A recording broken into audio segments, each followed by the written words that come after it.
Welcome to a return to oneness. My name is Eddie, and I help people open their hearts. This is the series, And the Truth Shall Set Us Free. The title of this episode is True Innocence.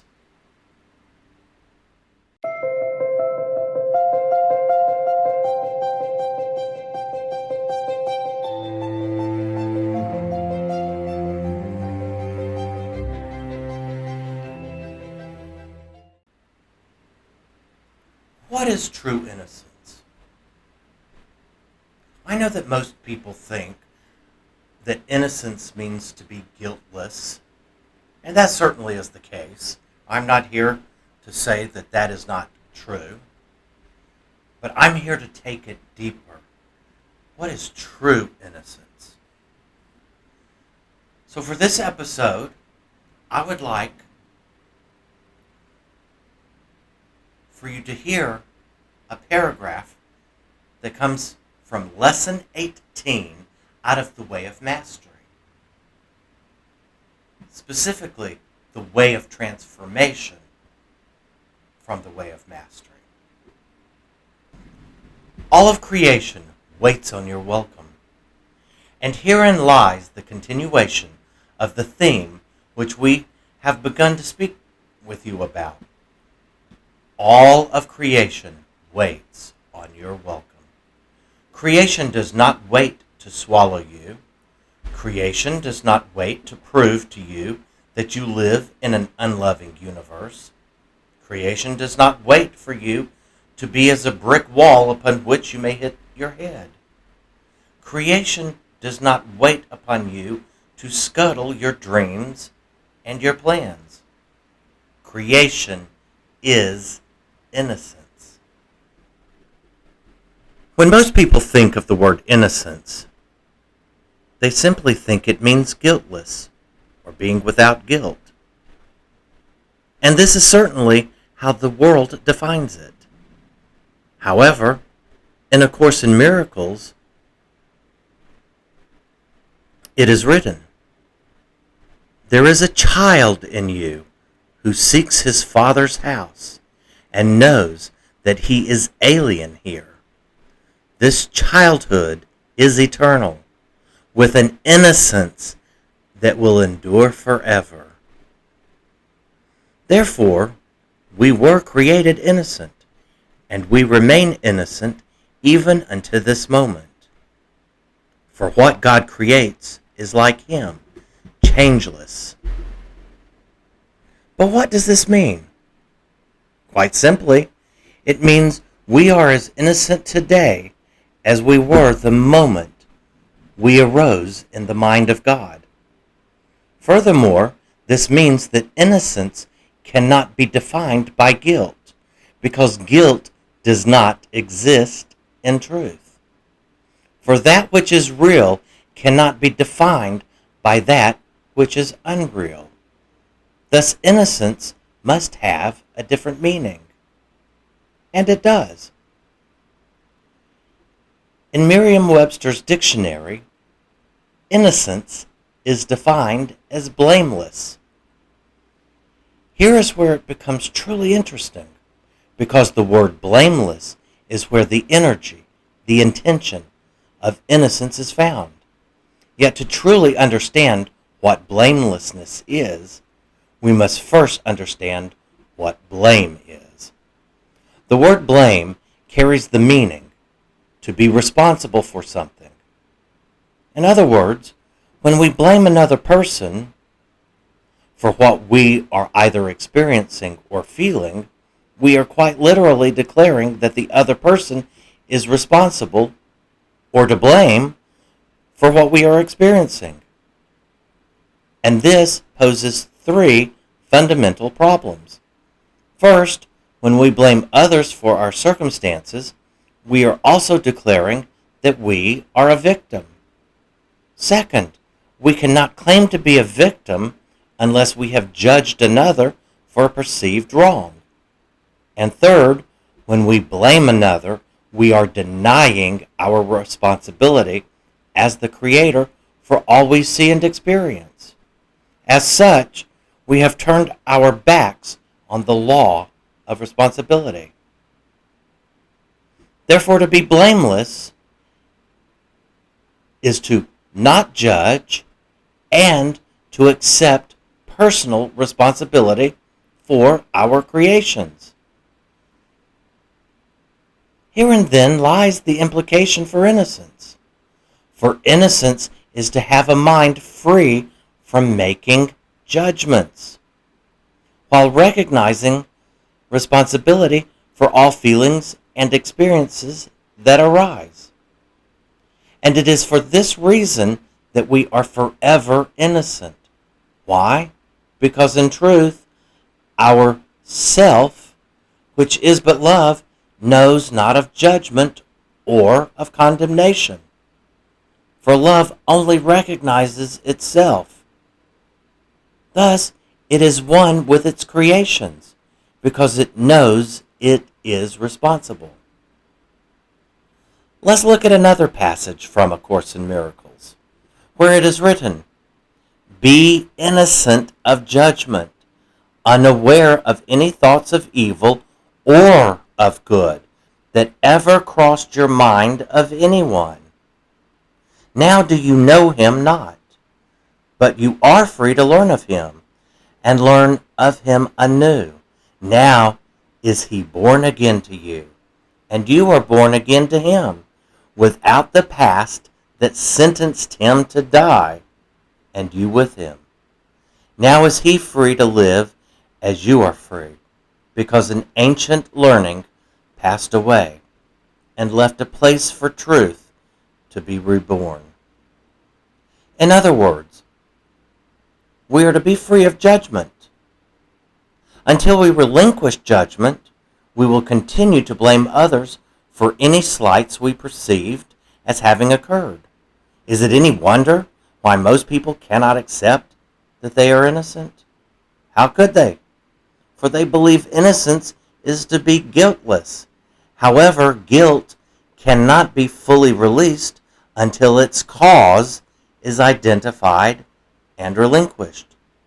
Judgment or blame is the cause. Guilt is its effect. Therefore, to know of our true innocence, we must not judge anyone for any reason. And by doing this, we will see everyone's innocence, because we will not have condemned ourselves. However, it goes even deeper.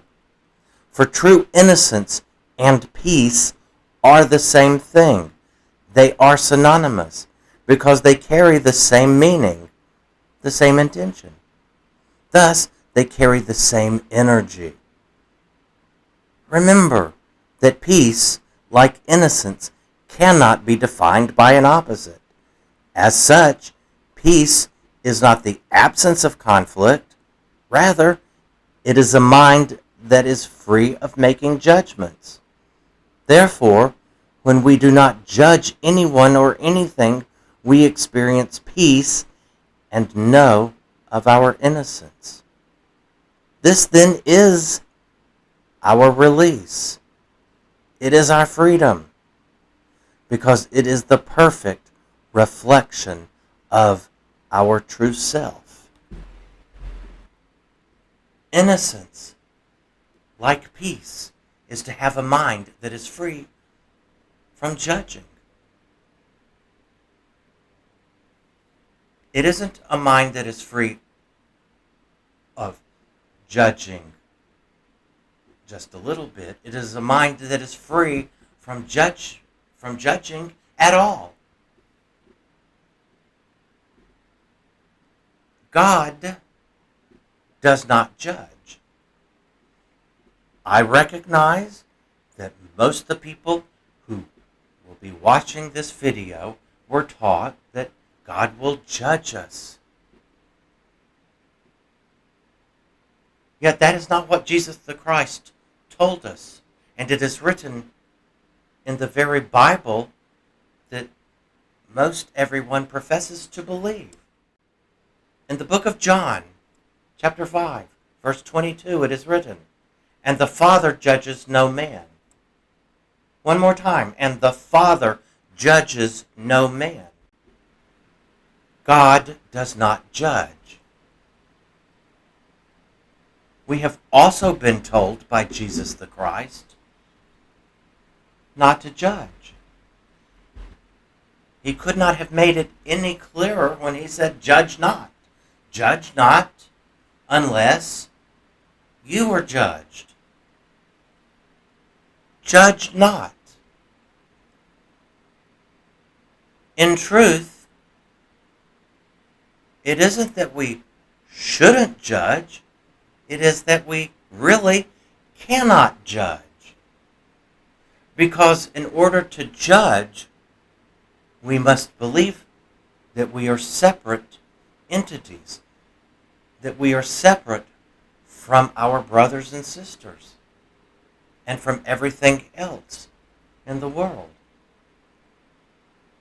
But in order to judge, we must have first denied the truth that is forever true. What is that truth? There is only God.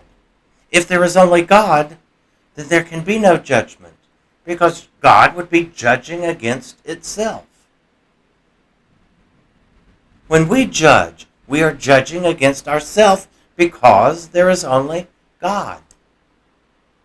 However, judgment does not actually exist. We can think that we judge another, but all we are doing is judging the self, the one self, God. Therefore, we truly are innocent, and will be innocent forever. The fact that we think we can judge hasn't changed anything. Our judgment does not change the truth that is forever true, and it never will. The truth is, there is only God, no matter how much we judge, no matter how harsh our judgments may be. It does not negate the fact that there is still only God. We cannot change the truth. We can only imagine that we can. But imaginings does not make real, nor does it make true. In our denial of truth, judgment was born. In our denial of truth, separation was born. In our denial of truth, time and death were born. None of these changes the truth. None of them change the truth of what we are. That we are the holy extension of the One. We are the holy extension of God itself. So again, it isn't that we shouldn't judge. It's really that we can't. That is why we are forever innocent, because our judgments change nothing. It does not change the truth. So how can we be guilty of anything that if it doesn't affect the truth or change anything? We can't be.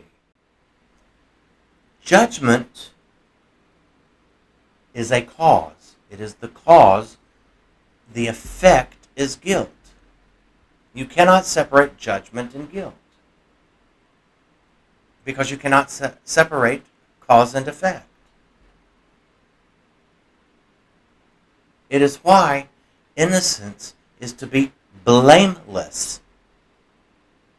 And what is blameless? It is to be without judgment. So recognize in this beautiful moment that we are as innocent in this moment as we were that moment that we arose in God's mind. There is only God. And a judgment does not change that. And that is our freedom. Some people might even say it's our salvation. Salvation and freedom are the same thing. Recognize your true innocence. For in your true innocence lies your freedom. And when you understand that your judgments are meaningless, they change nothing, and you relinquish them, then you will see everyone as innocent as you are in truth. And in that moment, you will know yourself, because you will know God. Thank you for watching, and always remember, you are loved, you are lovable, you are loving, you are the holy, perfect extension of love itself. You are that love. Thank you.